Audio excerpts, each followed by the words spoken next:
By the age of 30, he had conquered most of the known world. He never lost a single battle. He marched his army 11,000 miles, toppled the largest empire the earth had ever seen, and was worshipped as a living god from Greece to the edge of India. And then at just 32 years old, at the absolute height of his power, Alexander of Macedon was suddenly dead. What you were taught is the legend. The truth is stranger, bloodier, and far more human. This is the entire conquest of Alexander the Great, from a boy in a small kingdom to the master of the world, and the mystery that ended him. To understand the man, start with the kingdom nobody respected. Macedon, in the rough northern hills of Greece, was seen by the polished city-states of Athens and Sparta as a land of half-barbarian horsemen. But Alexander's father, King Philip II, had transformed it. Philip built a professional army unlike anything Greece had seen, armed with the sarissa, a pike nearly 20 feet long, drilled into an unbreakable phalanx. By the time Alexander was a boy, his father had already bent almost all of Greece to his will. Alexander was not born into weakness, he was born into a war machine. And Alexander was no ordinary prince. As a boy, he was tutored by Aristotle himself, the greatest mind of the age, who filled him with Homer, philosophy, and a burning belief in his own destiny. He slept with a copy of the Iliad and a dagger beneath his pillow, dreaming of Achilles. At 12, he tamed a magnificent, supposedly unrideable horse, Bucephalus. By realizing the beast was simply afraid of its own shadow, his father watched, and said the words that would define a life. "My son, Macedon is too small for you. Seek out a kingdom worthy of yourself." Then in a single moment, everything changed.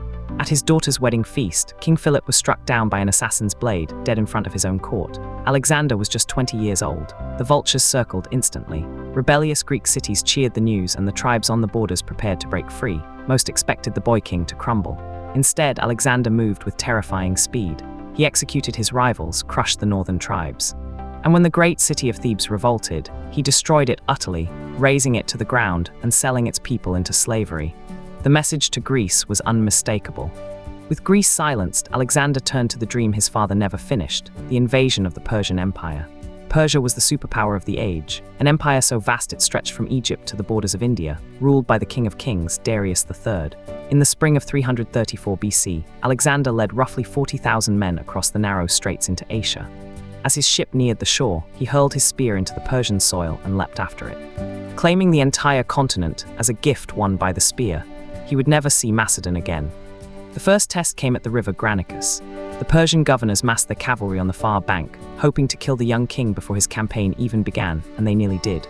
Alexander, always leading from the very front, plunged across the river at the head of his cavalry, a white plume on his helmet making him a target for every Persian noble. In the chaos, a Persian blade split his helmet and grazed his skull. He was saved at the last instant by his friend Cleitus, who severed the attacker's arm. The battle ended in a stunning victory. Asia Minor lay open before him.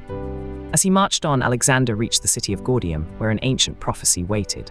An impossibly tangled knot bound an old wagon to a post, and the legend said that whoever could untie it was destined to rule all of Asia. Crowds gathered to watch the young king fail. Alexander studied the knot, found no end to it, and then did the most Alexander thing imaginable. He drew his sword and sliced it clean in half. If the rules made victory impossible, he would simply make new rules. To his soldiers, it was proof. Destiny itself was bending to his will. Then came the clash everyone had waited for. At Issus, in a narrow coastal plain, Alexander finally faced Darius himself, commanding a Persian army many times larger than his own.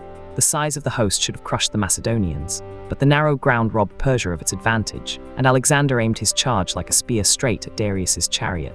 The King of Kings, seeing the screaming Macedonian cavalry cutting toward him, panicked and fled the field, abandoning his own army, his treasure, and even his mother, wife, and children to capture. A god king had run from a boy. The legend of Alexander now spread across the world.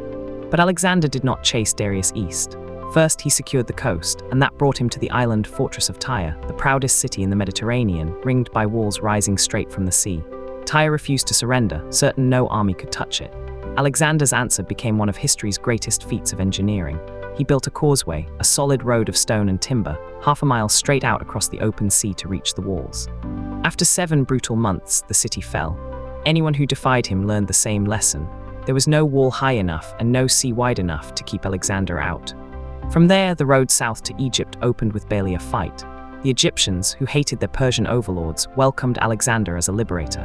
There at the mouth of the Nile, he founded a new city and gave it his name, Alexandria, destined to become the brilliant heart of the ancient world for centuries. Then he made a strange and telling journey, deep across the desert to the remote Oracle of Siwa. what the priests told him that he kept mostly secret.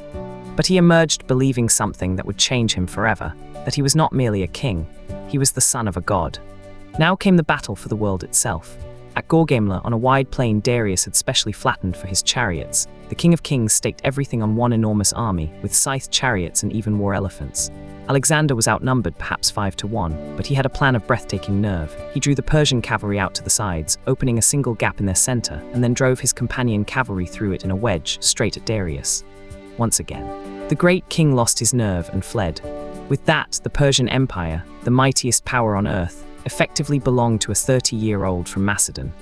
Conquered cities fell into his hands like ripe fruit. Babylon, the wonder of the world, opened its gates and showered him with gold. Then came Persepolis, the magnificent ceremonial capital of Persia, holding treasure almost beyond counting. And here the disciplined conqueror did something still debated today. The great palace of the Persian kings was burned to the ground, whether as cold revenge for Persia's old invasion of Greece, or in a drunken night that spun out of control. The flames that consumed Persepolis marked the end of an empire, and the moment Alexander stopped being a Greek avenger and started becoming something far more dangerous. Darius, meanwhile, was a king without a kingdom, fleeing east with the last of his followers. Alexander pursued him relentlessly, but he never got his prize. Darius's own commanders, led by a cousin named Bessus, betrayed and murdered their king, leaving his body in a wagon. When Alexander found the dead Darius, he reportedly covered the body with his own cloak and gave him a royal funeral, then hunted down the traitors without mercy. And now Alexander did the unthinkable to his own men. He began wearing Persian robes, adopting Persian customs, and demanding to be treated as the new great king. The liberator was becoming the very thing he had destroyed. Power was changing him, and not for the better. The free-speaking Macedonians who had followed him from home grew uneasy as their king demanded they bow before him like Easterners. The tension finally exploded one drunken night when Alexander, in a blind rage during an argument, killed Cleitus, the very man who had saved his life back at the Granicus, running him through with a spear. The grief that followed was terrible. For days he would not eat. The Golden Conqueror was now a man who had murdered his own dearest friend. And still, he would not stop moving east. The campaign pushed into lands the Greeks had only heard of in legend, the harsh mountains of Bactria and Sogdiana, in what is now Afghanistan and Central Asia. Here the fighting turned into a grinding guerrilla war against fierce hill tribes, the hardest of Alexander's entire life. To help secure the region, he married Roxana, the daughter of a local nobleman, said to be the most beautiful woman in all Asia. But Alexander's eyes were already fixed on the next horizon. On a land at the very edge of the world, shrouded in myth and rumored to hold untold riches. India. In India at the river Hydaspes, Alexander met his most dangerous enemy yet, the Indian king Porus, whose army was fronted by 200 towering war elephants, beasts most of the Macedonians had never even seen. Crossing a flooded river at night in a thunderstorm, Alexander attacked. The battle was savage, the horses panicking at the smell and trumpeting of the elephants. He won, but it cost him dearly. And when the captured Porus was brought before him and asked how he wished to be treated, the defeated king answered simply, like a king. Alexander, deeply impressed, gave him back his kingdom. It was his last great victory. And then at a river called the Hyphasis, the impossible happened. His soldiers stopped. They had marched for 8 years and 11,000 miles. They were exhausted, far from home, and terrified by rumors of even vaster Indian armies ahead. For the first time, the army that had conquered the world refused to take another step. Alexander raged. He shut himself in his tent for 3 days, waiting for them to change their minds. They did not. The man who had never been beaten by an enemy was finally defeated by his own men. Bitterly, he agreed to turn back. But the journey home became a catastrophe worse than any battle. Alexander led a large part of his army through the Gedrosian Desert, one of the most lethal wastelands on earth. Whether out of pride, miscalculation, or a need to punish his men, the march was a horror. Tens of thousands died of thirst, heat, and starvation in the burning sands, more soldiers than he had lost in all his wars combined. In one famous moment, when a soldier brought him a helmet of precious water, Alexander poured it out onto the ground, refusing to drink what his dying men could not. He reached safety, but his great army was a shattered ghost of itself. Back in the luxury of Babylon, Alexander began planning his next impossible dreams, an invasion of Arabia, perhaps even a campaign west toward Carthage and Rome. But fate, or something darker, had other plans. After a long night of heavy drinking, he was struck by a raging fever. For 10 days it consumed him until he could no longer speak. His devastated soldiers filed past his bed one by one to say goodbye. And then, in June of 323 BC, Alexander the Great died. He was just 32 years old, master of the world for less than a decade, dead at an age most of us have barely begun to live.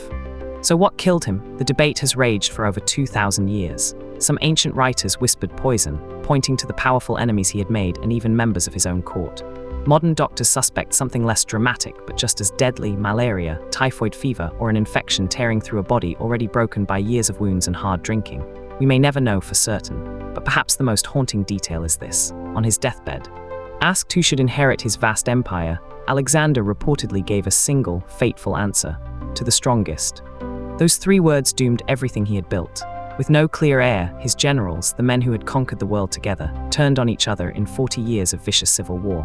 The greatest empire ever assembled was carved into pieces, each general seizing his own kingdom. And yet Alexander's true conquest was never the land, it was the culture he spread: Greek language, art, and ideas fused with the East to create a brilliant new world that shaped everything that came after, including Rome itself.